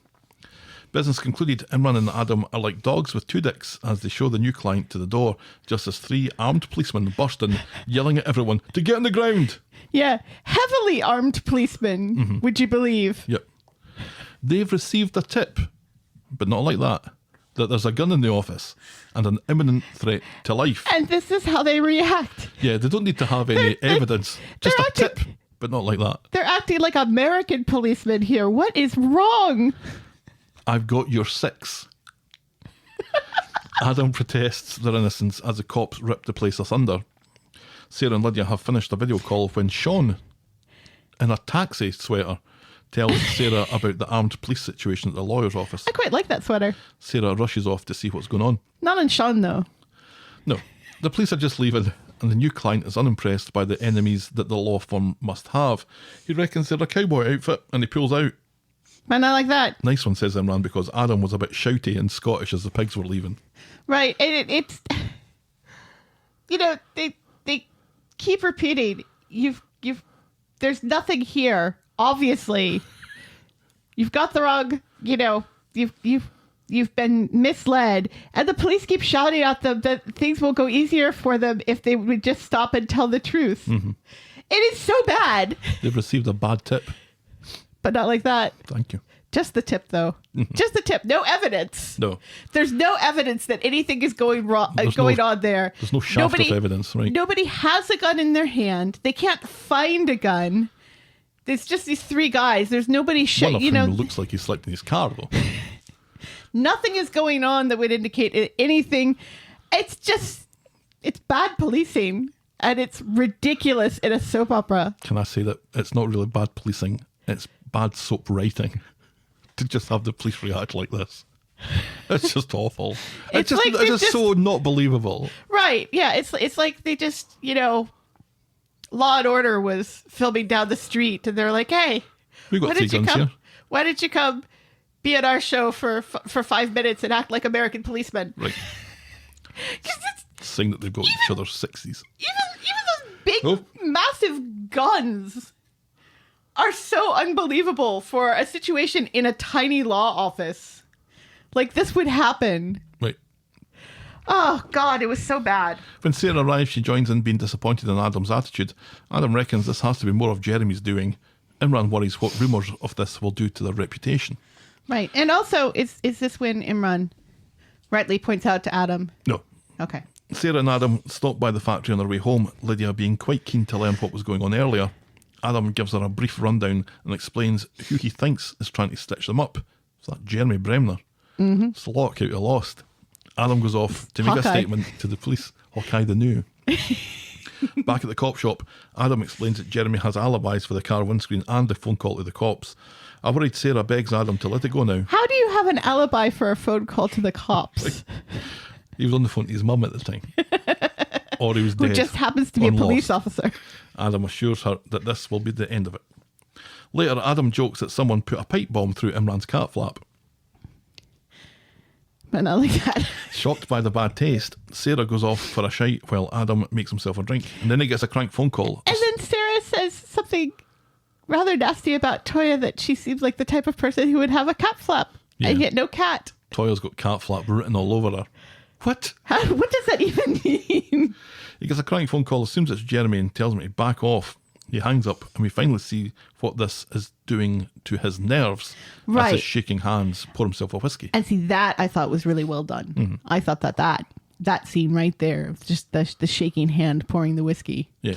That was excellent because it was understated, and yet it spoke so much to his personality and to what he's feeling and everything. More of that, less of shouty policemen acting like Americans. Yeah, I think I don't think Adam needs to be exactly scared of this situation, but he's been so pent up for the entire day that the release of it is enough to kind of just get his nerves all a-jangling. I agree, I thought that was great. Yes. On Wednesday, in their fancy flat, Adam disguises getting another silent call. Sarah gets up and suggests improving the security. She and Adam still convinced that this is Jeremy Bremner's doings. Outside the law firm, Imran points out that yesterday's little escapade has made the Weather Gazette. Adam promises to phone round the clients to put their minds at ease, but Imran looks genuinely spooked by the whole episode. And inside, Adam's good to his word and is schmoozing on the phone, promising lots of lunches, which seems to make Imran worse. He admits that his reaction is based on the fact that Imran has been treated like a criminal 1 or 2 times more than Adam, even just by turning up at the court. Yeah. And this honesty forces Adam to confess about the silent calls that he's been receiving. Right. And I thought this was nice too, an acknowledgement that racism happens even for Imran. Yeah. You know, and that he shows up at court and People mistake him for being the accused. Right, as opposed to the lawyer. Yeah, that was... Again, I felt like that was a nice touch, and it was believable that this is the sort of thing that would go on in Imran's head, this fear of the cops bursting in and him being honest and the police not believing him. Right. Because I think that happens to an awful lot of brown people. In the factory, Lydia seems overly concerned about Stelly's well-being. In the factory, Lydia seems overly concerned about Stelly's well-being after all the excitement of the last episode. I think I mean Sarah. I would hope that you mean Sarah. She reckons... They haven't cast Stella yet. She reckons Sarah has cause to be furious with Adam, but Sarah says if anything, it's brought the two of them closer together. Something that Adam will also express later. Yes. At Nina's roles, Adam gets another silent call. Imran implores him to report it, but Adam doesn't see the point and is still utterly convinced that this is Jeremy Bremner's handiwork. Meanwhile, Gail is going ahead to check out Sarah's flat. Clear, she shouts. Yep.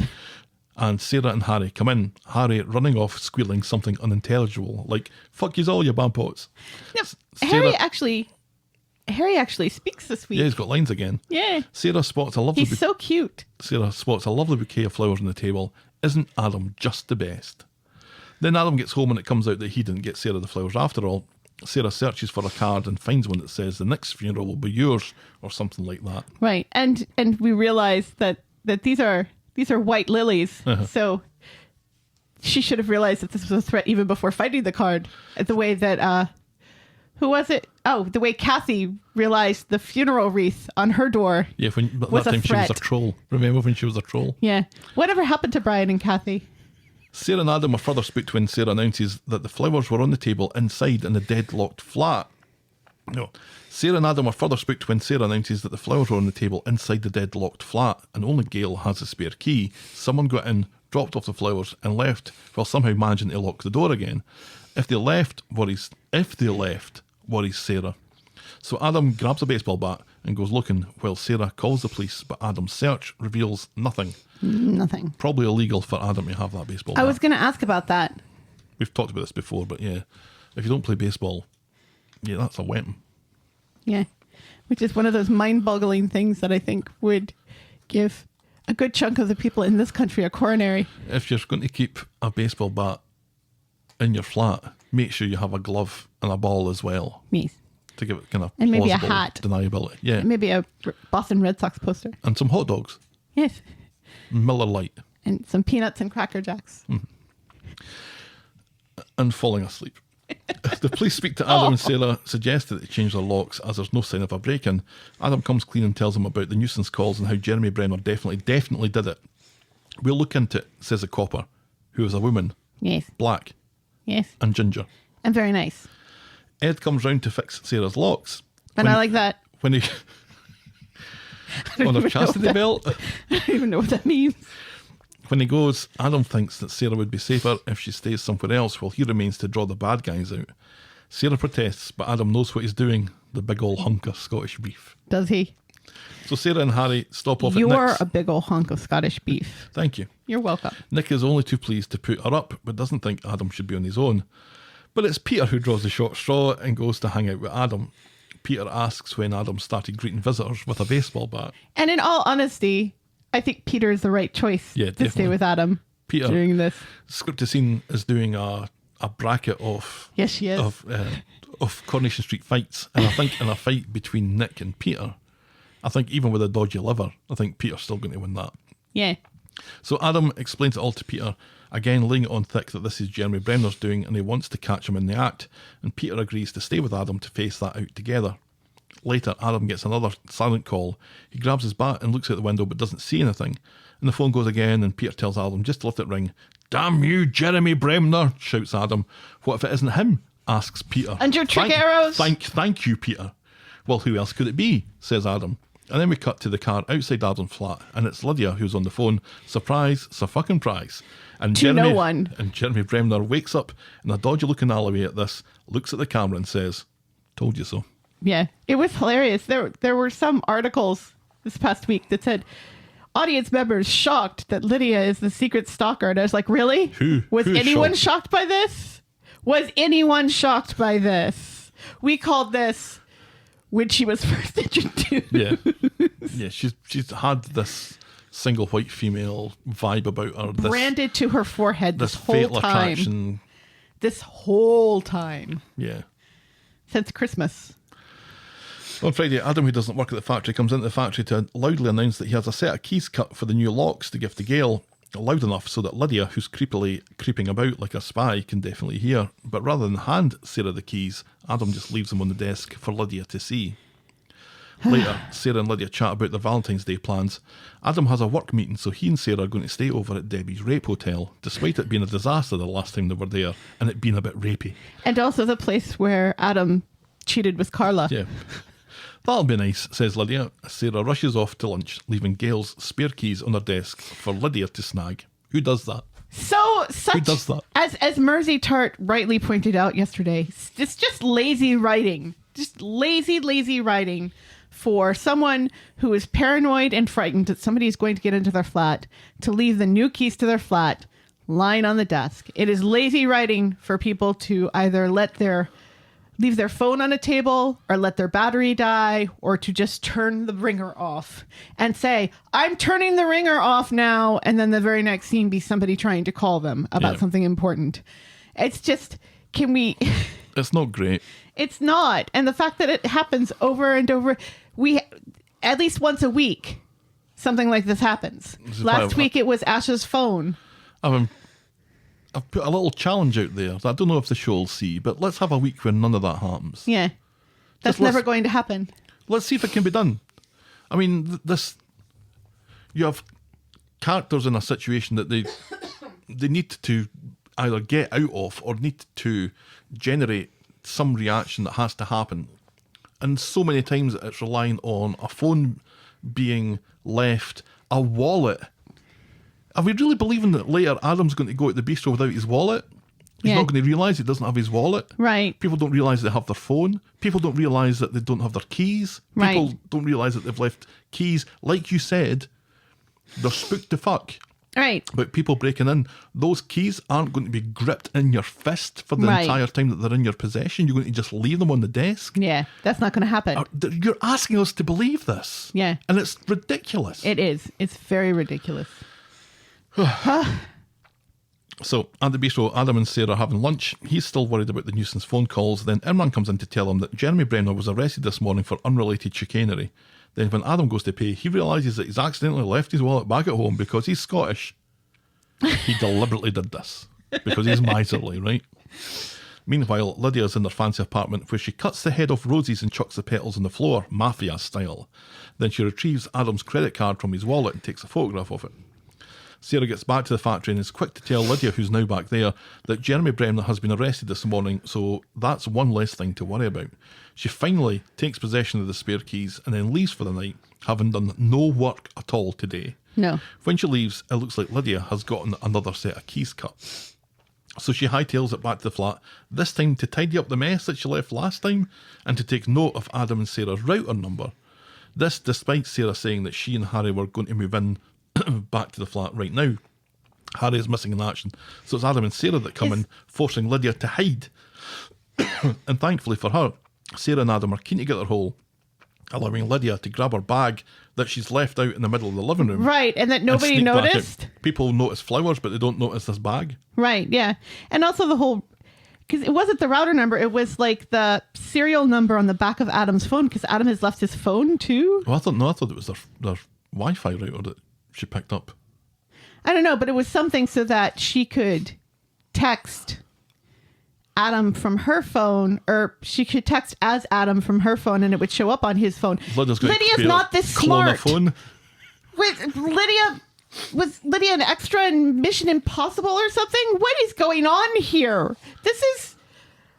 Later, Lydia has turned up for some reason and is about to leave when Sarah invites her to stay and have a drink. Oh, she had some files that she needed to give to Sarah. Thruple?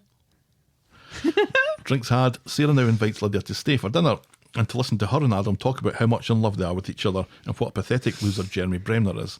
As they witter on, Lydia seems to hide something down her couch, like gloves or her will to live.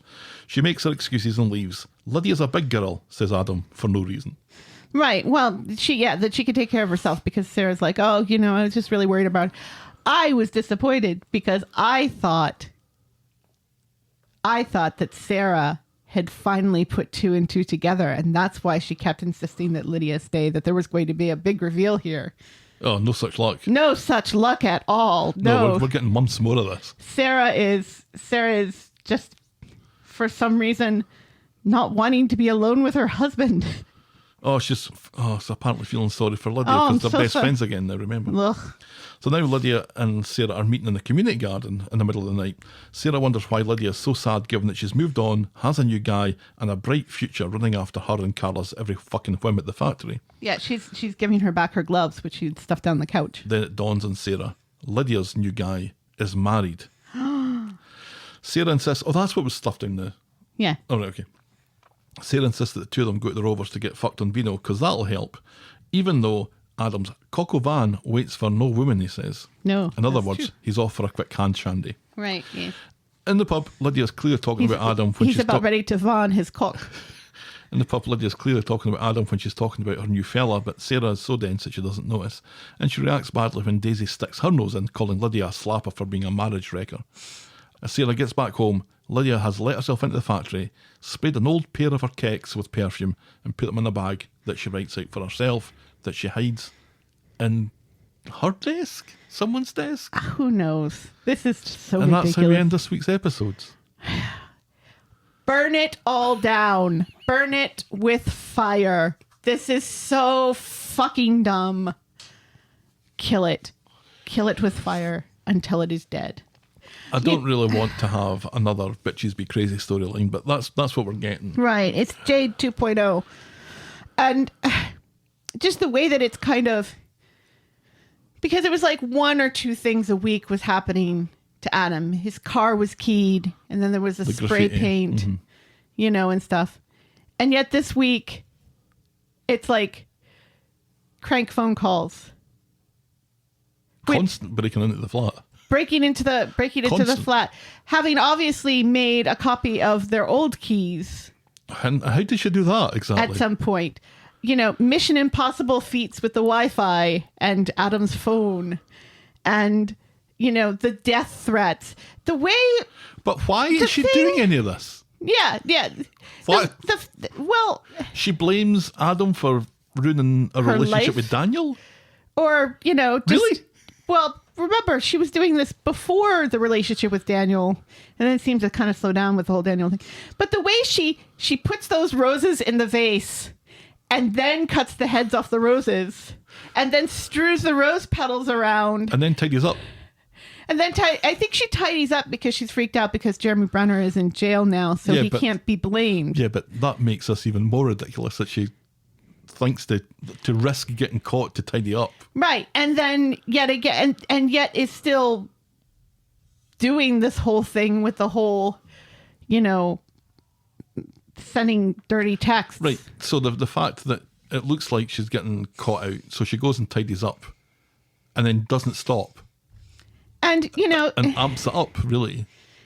and she's so very tech savvy all of a sudden. And also, if somebody calls you, if you've been getting these harassing phone calls and also you've been harassed and somebody's broken into your flat, you'd think that the police would be like, okay, let's try to figure out where these phone calls are coming from, because it's not that hard to figure out who an unknown caller is, Well, I'm sure there are ways and means. right? It's just, especially since the police have become part of this whole. And what did she say on the phone that would convince the police that these two lawyers who have never, let's remember, never been criminally charged with anything, have no strikes against them, are somehow hiding a gun and threatening people with it. It suggests that if someone was to pick up the phone and say that Roy is collecting hand grenades in his cafe, that the first thing the police would do is just to barge in with machine guns, assault rifles and handcuff Roy and Bernie and Nina. Where is your hand grenades? I don't have any. Where are they? I don't have, tell the truth. Right. But I kind of am. This is the truth. Oh, kill it with fire. I mean, I'm not against having because this feels like it's a main storyline, right? This feels like this is a long, burning storyline that's going to be going on. Lydia is going to I don't know, drive because it seems Adam like and Sarah apart. It seems like this has really picked up. Yeah. You know, it has escalated for some reason just this week, where instead of just like one thing of graffiti, it's a smashed car and the call to the police and the flowers and the phone calls and, you know, and the setting up of next week where Lydia is discovered to have gotten some scented underwear, which it seems like she just picked off the rack there at the factory. Right. It's like, Is that what she's doing? She's had it. None of it makes any sense. No. She wants to break up Adam and Sarah for whatever happened in Edinburgh. We don't really know what happened in Edinburgh. Adam seemed to genuinely not remember who she was. Right. So, and then the mysterious Finn's parentage, I think we're going to eventually get to the point where it turns out to be Adam's. Where even is Finn? We haven't seen him since that one scene. No. So that's weird too. I don't know. It just feels like this is a long burning storyline that is going to have months to run and repercussions. And I'm not against the fact that Adam and Sarah are having a storyline. I'm not really even against Lydia. I think she's like, I think she would be better served. And she deserves a better also, storyline than this as our introduction to it has been a bitches be crazy storyline. right. And also, this woman who is a feminist and is really into Mary Wollstonecraft and reads books and is an intellectual. She's the crazy one. Uh-huh. Yeah, I don't like that either. But and the tech savvy Mission Impossible-esque character also breaks into people's flats while wearing her camel hair coat. Just looks so ridiculous. And those black leather gloves. Well, that was the week that was Coronation Street. It was. It was kind of daft. It was. What was your moment of the week, though? I love you, Big Bear. I love you too. That's my moment of the week. I love you, Big Bear. And Tim. Yeah, it was just a lovely little moment. It was. And because it reminded me of you and Stoops, who is, admittedly, a big bear. That's my Stoopsy. He's massive. He's not massive. He's massive. He's like over 6 foot. Yeah, I would say he was tall more than massive. But he's also very broad-shouldered. Like, he's not fat. You be by careful how any you're means. talking about my big bear here. You haven't seen in 10 years. I know. Well, 7. Oh, that's right. We did go back that one time where his wife accused me of stealing all the men in Scotland. Well, there's a precedent. Let us out. Moment of the week. Moment of the week. I think we'll have a tough job selling that one. Anyway. I don't fucking care. It's our podcast. Boring moment of the week. Lydia copying down the router number. No. Daniel doing something. Do you know what I thought was my boring moment of the week? It was Homeless Stew's little conversation with Kelly that was just, and it was nothing that Homeless Stew was doing or Kelly was doing. No. But it was once more another conversation that they have together about how they're kind of turned their life around and how they're getting back on their feet. Right, yeah. And I felt like we'd been there before. Right. And the whole thing was really just to set up a place for Laura to find them. Right. That's the only reason that happened. Yeah, and how did Laura know they were there? Yeah, that was a bit. Oh, because she overheard the whole conversation with Stu. Yeah. Yeah. So, yeah. All right, yeah. That kind of bored me. Fair enough. That's out. Boring moment of The boring moment of the week. Shall we wrap this one up then? Go right ahead, Big Bear. I'm not Big Bear. You're my Big Bear. Rawr. If you'd rather that we'd never do any of that again, write in to tell us. We're the Talk of the Street at gmail.com, and we're at Corrie Podcast on Twitter, Facebook and Instagram. You can shout me and Helen a coffee by heading to ko-fi.com. That's ko-fi.com/the Talk of the Street. Check out the clicky section of vogle.co.uk for links to our merch store and YouTube channel. And if you're so inclined, please leave Raggy a rating and a review on the iTunes or your podcast provider of choice. Thanks for making it to the end of another episode, and Thank we will be you. back next week with more Talk of the Street. The Talk of the Street. Bye. Cheerio.